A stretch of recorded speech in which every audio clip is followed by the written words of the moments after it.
Assalamualaikum warahmatullahi wabarakatuh. Selamat pagi anak-anak. Bagaimana kabarnya hari ini? Sehat semua ya? Alhamdulillah kita masih diberikan umur dan kesehatan oleh Allah sehingga kita bisa mengikuti pembelajaran pada hari ini. Sebelum pembelajaran dimulai, alangkah baiknya kita membaca doa terlebih dahulu. Kita baca suratul Fatihah, kemudian baca kita baca doa sebelum belajar ya. Semoga kita baca bersama-sama.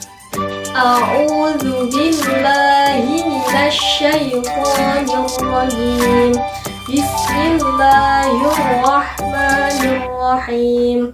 Alhamdulillahi rabbil alamin. Ar-Rahmanir-Rahim. Maliki yaumiddin. Iyyaka na'budu wa iyyaka nasta'in. Ihdinas siratal mustaqim. Siratal ladzina an'amta 'alaihim ghairil maghdubi 'alaihim waladdallin. Rabbighfirli wa liwalidayya wa lil mu'minina amin. Doa sebelum belajar. Ayo. Bismillahirrahmanirrahim.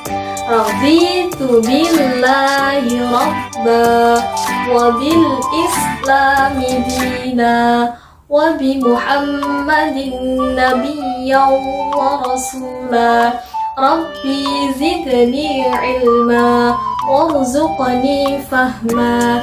Amin ya rabbal alamin.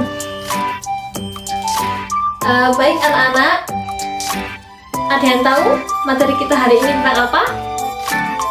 Ya, materi kita hari ini tentang keteladanan sahabat Utsman bin Affan. Jadi nanti yang akan kita bahas ada 3 poin. Poin yang pertama, siapakah sih sahabat Utsman bin Affan itu? Kemudian poin yang kedua, bagaimana sih tuh kisah keteladanan dari sahabat Utsman bin Affan itu? Terus poin yang ketiga, apa sih tuh sifat-sifat utama yang nanti bisa kita teladani dalam kehidupan sehari-hari dari Utsman bin Affan itu? Baik, untuk poin yang pertama yaitu siapakah sih sahabat Utsman bin Affan itu? Jadi Utsman bin Affan adalah salah satu sahabat Rasulullah yang terkenal dengan sifatnya yang lemah lembut. Beliau lahir pada tahun 577 Masehi di Mekah. Beliau ini sangat mencintai Rasulullah. Beliau ini berasal dari keluarga Bani Umayyah yang kaya raya, tetapi beliau juga sangat menghargai orang lain.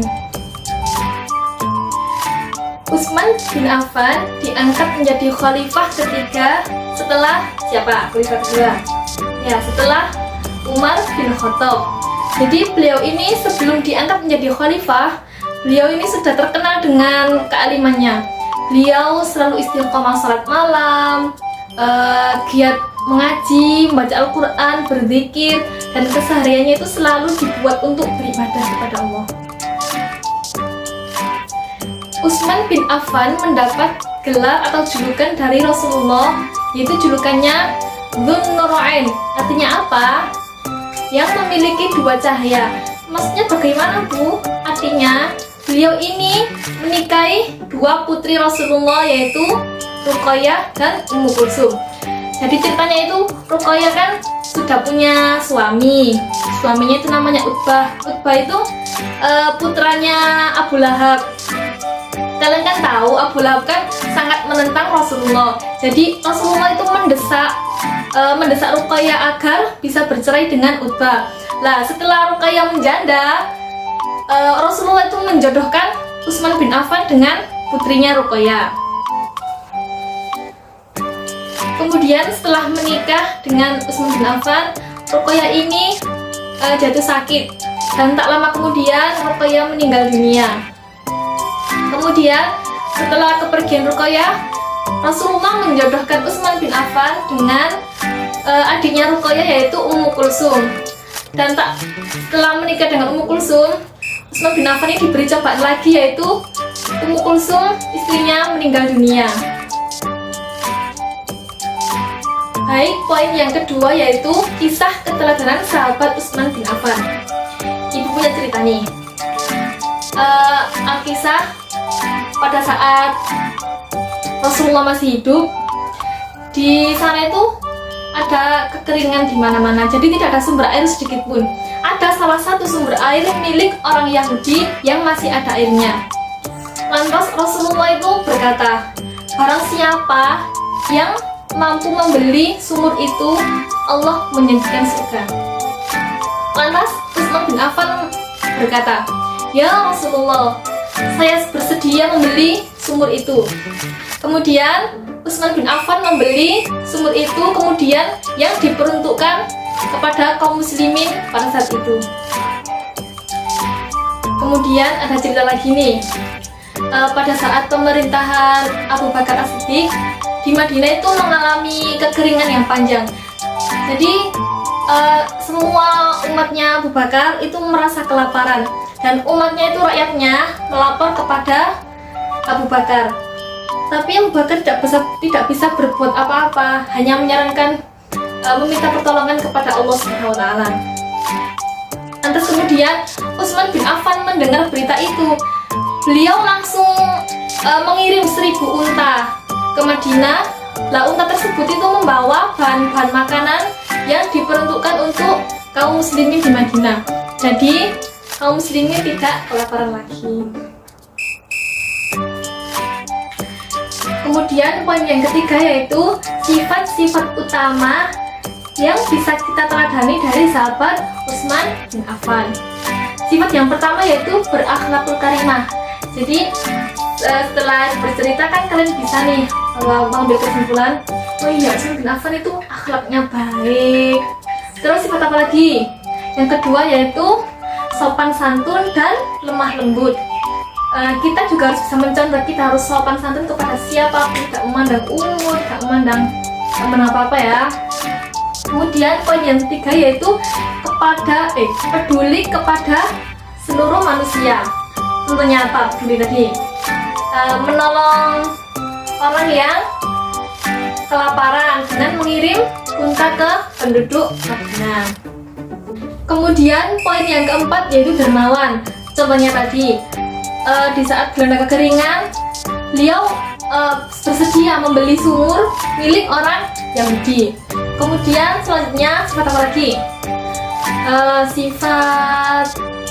Beliau sangat mencintai Rasulullah. Nah, kita sebagai umatnya Rasulullah, kita juga harus meneladani, kita harus cinta. Dengan cara apa? Kita bersholawat. Kemudian apa lagi? Sifat-sifat sabar dalam menghadapi cobaan. Cobaannya apa Bu ya? Tadi ditinggal kedua istrinya. Kemudian apa lagi?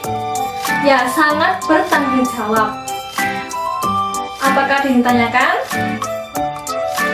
Alhamdulillahirrahmanirrahim. Pembelajaran kita sudah selesai. Jadi intinya kita itu harus bisa meneladani kisah dari Utsman bin Affan. Sebenarnya tidak hanya kisah dari Utsman bin Affan saja ya. Banyak kan para sahabat Rasulullah, para tabi'in, para ulama yang bisa kita jadikan teladan. Jadi intinya kita harus meneladani yang baik-baik. Untuk apa? Agar kita bisa menjadi pribadi yang insan kamil, pribadi yang taat kepada Allah, yang taat beribadah, yang beriman, pokoknya baik-baik. Oh iya, jangan lupa ya, tetap semangat belajar untuk menjadi generasi yang bermanfaat bagi bangsa, dunia, dan akhirat. Baik anak-anak, sebelum pembelajaran kita tutup, alangkah baiknya kita tutup dengan berdoa. Kita baca surat Al-Asr, kemudian ditutup dengan doa kafaratul majlis. Ayo kita baca bersama-sama. Bismillahirrahmanirrahim. Wal 'ashr innal insana lafi khusr illa alladzina amanu wa 'amilus shalihati wa tawashaw bil haqqi wa tawashaw bis sabr. Kemudian Bismillahirrahmanirrahim. Subhanakallahumma wa bihamdika asyhadu an la ilaha illa anta astaghfiruka wa atubu ilaik. Baik, kurang lebihnya Ibu mohon maaf. Wassalamualaikum warahmatullahi wabarakatuh.